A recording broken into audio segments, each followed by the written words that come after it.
Vamos a hablar con Mauricio Álvarez. Mauricio Bien. Álvarez es de Coendú. Coendú es una organización civil sin fines de lucro que vela por el mantener, preservar las especies vivas, ¿sí? Las especies animales. ¿Qué tal?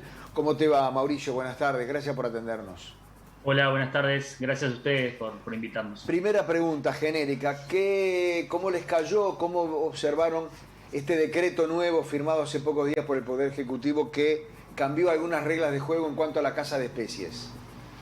Bueno, nos cayó como una bomba en sí mismo, o sea, porque mucho se ha hablado, pero en realidad el decreto es un decreto de promoción de la caza deportiva en Uruguay y bueno, como tal, quizás en este mundo, o sea, en Uruguay mismo esperábamos otra cosa, ¿no? Esperábamos un decreto quizás, si venía un decreto de caza, un decreto de más restricción, más control, más formalidad, o sea, no de eliminación obviamente de la caza, pero sí de una limitación acorde a lo que pasa en el resto del mundo, ¿no?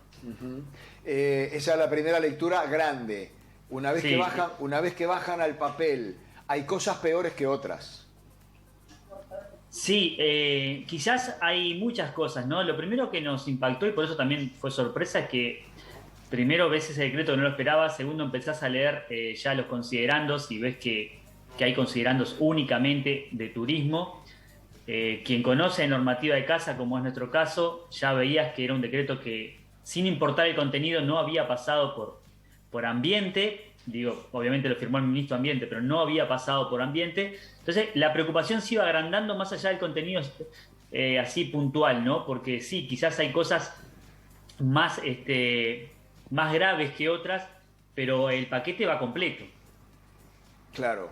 Ahora, ¿es tan grave cazar determinadas especies como hacerlo a 1 kilómetro de una escuela o de un barrio donde viven chiquilines, qué sé yo? Y bueno, eso es un tema que quizás es más de seguridad, ¿no? Seguridad pública, pero lo miran supuestamente porque las armas tienen menor alcance, pero cazar no es solo el riesgo del arma, ¿no? O sea, recordemos que acá estamos hablando, por ejemplo, se habilitó Canelones y a su vez se redujo la distancia a centros poblados o escuelas rurales. O sea que en un departamento como Canelones, que es por lejos, o sea, después de Montevideo, el más poblado del Uruguay y por lejos el que tiene más localidades, ¿no? de todo nuestro país. Vamos a escuchar disparos permanentemente con lo que eso implica, ¿no? Recordemos que el disparo también en nuestra sociedad, y es lógico, yo lo escuchaba ahora, lo que quedaba un poco, ¿no? Que estaban hablando del tema de seguridad, tiene también un contexto de seguridad, ¿no? No quisiera yo estar en mi casa escuchando disparos por más que, por ley van a estar a 1 kilómetro de distancia. No sé si me explico. Sí, totalmente. Es algo muy delicado. Me parece que el legislador, o sea, no tuvo ni en cuenta nada de todo eso, ¿no? Mauricio, ¿se sabe finalmente quién redactó este nuevo decreto? Bueno, o sea, a medida que pasaba el tiempo, la sorpresa y bomba inicial se iba agrandando, porque podíamos al principio, con cierta, bastante certeza, creer que no había pasado por el ministerio.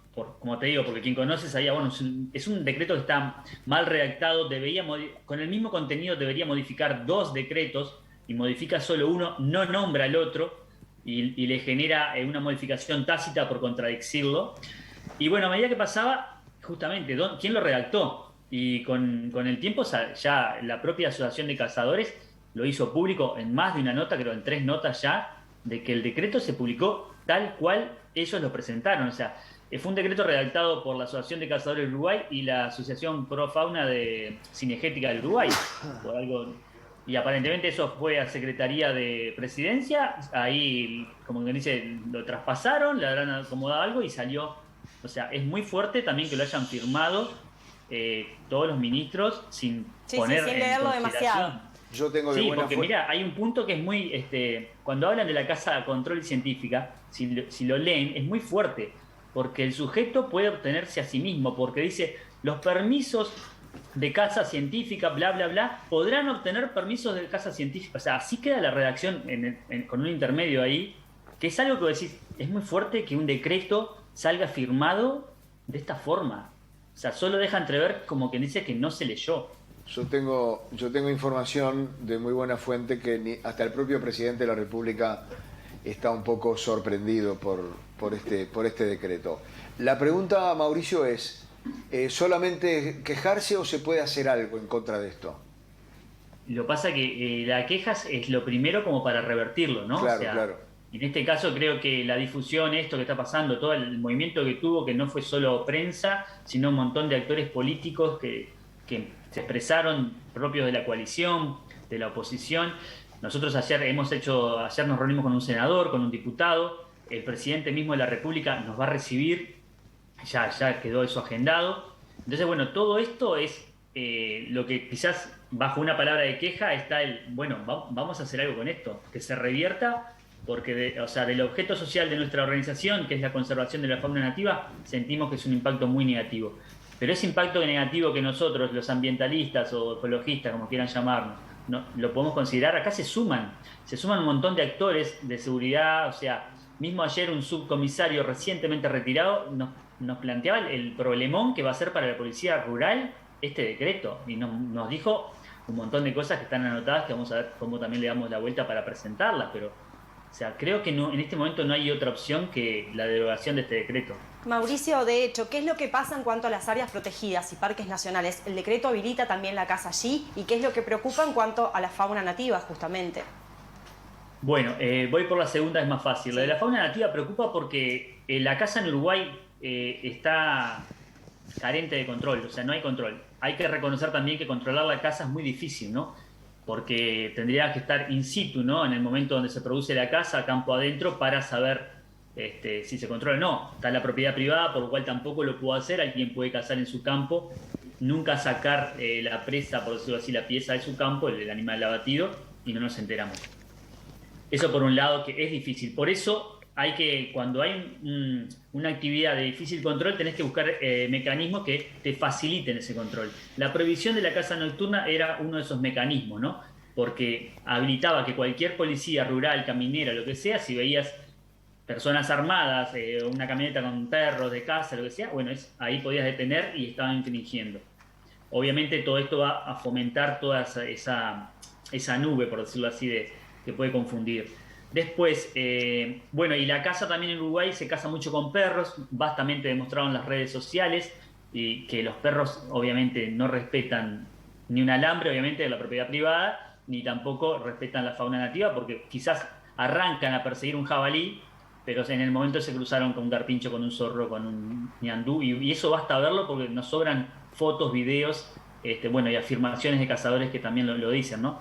Un detalle, perdón, que me voy a desviar un segundo, pero ahora que dije los perros cruzando el alambre, un detalle no menor es que los propios cazadores dicen que si el perro cruza el alambre y entra a un campo que no tienen permitido cazar, ellos van a cruzarlo igual, y esto lo han dicho en la prensa estos días.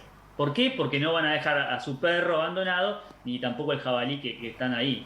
Ahora, eso, con el artículo primero de la LUC, que en legítima defensa tú puedes disparar y matar a alguien que entró armado a tu propiedad privada, puede ser caótico, ¿no? Porque sí. Un dueño de un campo podría llegar a matar a ese cazador que cruzó el alambre, ya está en propiedad privada, pero está armado. O sea, se puede prestar para cosas. Yendo a las áreas protegidas, las áreas protegidas es una ley aparte que es bastante delicado porque tienen lo que es la ley misma y después lo que son los planes de manejo. Hay una prohibición con un principio general de cazar en las áreas protegidas, pero los planes de manejo lo pueden permitir. Lamentablemente volvemos a la ausencia de control, ¿no? Porque nosotros cuando arrancamos como ONG hace 8 años, recuerdo en un grupo de caza que estábamos infiltrados, donde los propios cazadores recomendaban la Quebrada de los Cuervos como un lugar para ir a cazar, y en ese momento ya era área protegida. Ahora lo que se buscó en un momento es como dice, una tipificación penal de cazar dentro de un área protegida, porque esa es una debilidad que tiene nuestro país a la hora de los ilícitos en materia ambiental toda, ¿no? Estamos hablando acá de fauna, pero en materia ambiental toda, de tala de monte o de contaminación. Claro que no tenemos consecuencia penal. En Uruguay podés matar una especie en riesgo de extinción y más allá del monto vas a recibir una sanción como quizás mañana estacionar. O sea, los hechos es lo mismo que estacionar mal un vehículo que usarte un semáforo en rojo. Es una falta, no es un delito. Claro. Pero en este momento, por suerte, sabemos que hay en el Palacio Legislativo, o sea, hay 2 proyectos de ley, uno que viene de diputados y otro que viene de senadores, que buscan justamente la tipificación penal del delito ambiental, y eso puede hacer la diferencia porque seguramente quien quien meta la pata, ya sea talando ilegalmente, contaminando un curso de agua, o quizás matando animales protegidos, bueno, si tiene un procesamiento, la próxima vez lo va a pensar 2 veces.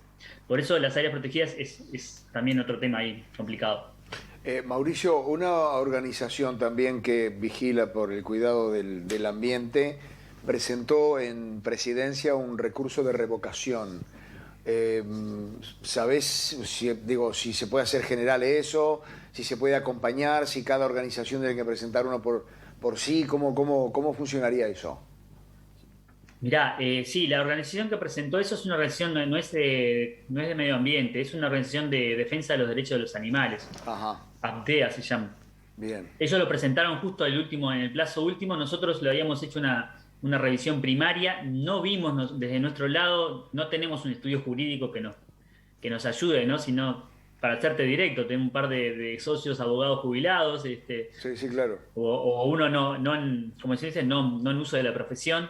Y no veíamos como que eso fuera algo pasible. Por eso en realidad decidimos dedicar esfuerzos a esto, ¿no? A la difusión, a poner en voz de la sociedad el problema para ver si lo podemos revertir. Ojalá digo que se pueda hacer, que lo que ellos presentaron, que fue en tiempo y forma, eso lo sé, tenga también como otro elemento de apoyo para revertir esto.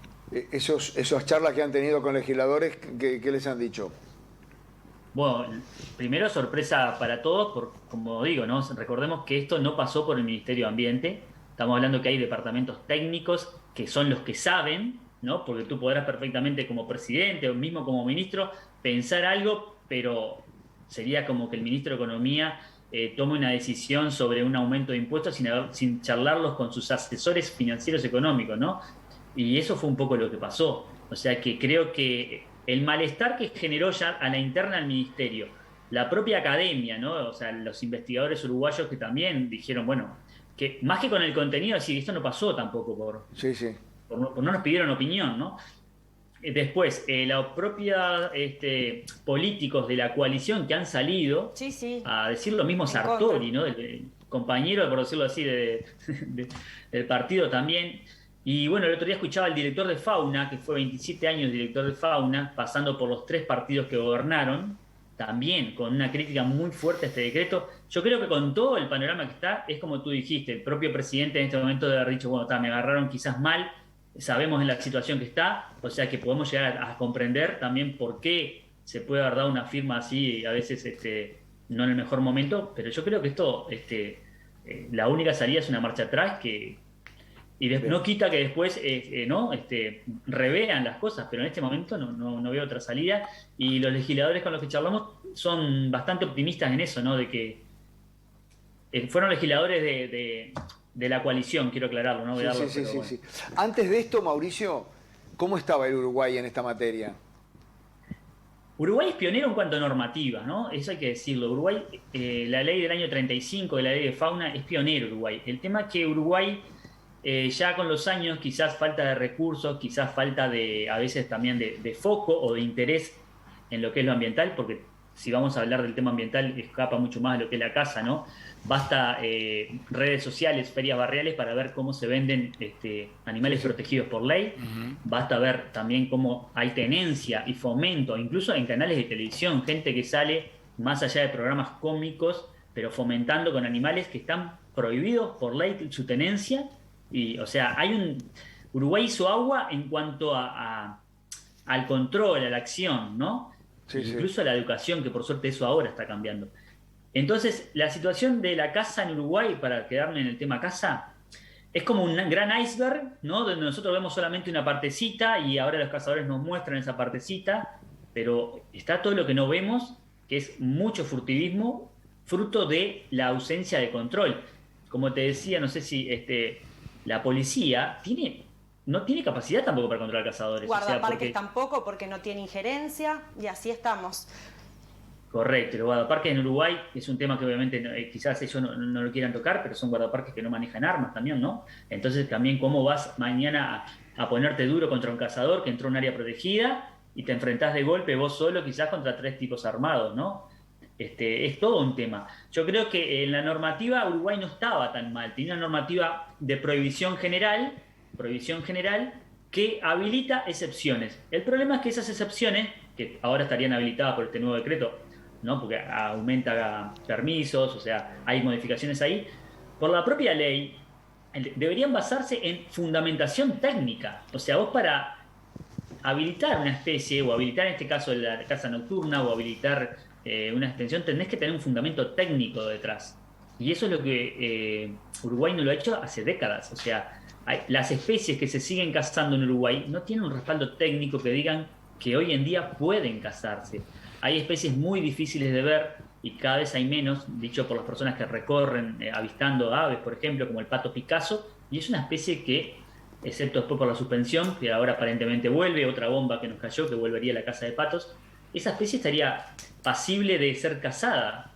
¿Me explico? Sin un estudio poblacional que respalde que puede soportar una presión de caza tal sin que eso lleve a la especie a convertirse en una especie amenazada. O sea, creo que lo que le está faltando a Uruguay es eso, ¿no? Fiscalización, control, y la única forma que venga es que se pongan recursos para eso o se habilite más a la sociedad civil como quizás hacen otros países. Bueno, no hay recursos, pero bueno, busquemos que la sociedad civil organizada, en este caso serían organizaciones de conservación o alguna quizás de protección animal, puedan colaborar ante la escasez de recursos. Pero vuelvo a decirlo y es muy fuerte porque lo tengo que decir, basta recorrer ferias barriales, o redes sociales para ver cómo a la vista de las autoridades se producen los ilícitos en Uruguay sin que nadie haga nada. Nadia. Mauricio, primero agradecerte y reconocer el trabajo de Coendú, que son como policías ahí que están siempre mega atentos y trabajan todo el año por estos temas, no solo ahora. Mañana van a estar dando un Instagram Live para abordar más sobre este tema. Mirá, el Instagram Live lo vamos a hacer el viernes, después de la reunión, o sea, el viernes de noche, que ahí vamos a tener novedades de cómo nos fue con el presidente, porque nos vamos a reunir con el presidente de la República. Entonces, bueno, más allá de la evolución de la semana, esta reunión con estos legisladores, quizás haya otra antes de la reunión con el presidente. Bueno, ahí esperamos tener un panorama más claro de qué nos dice, ¿no? De por qué lo firmó y bueno, y qué se puede hacer ahora, ¿no? ¿Ya tienen día y hora de la reunión con la calle? Sí, tenemos, es el viernes al mediodía. Ajá, bien. Bueno, Mauricio, muchísimas gracias, ¿sí?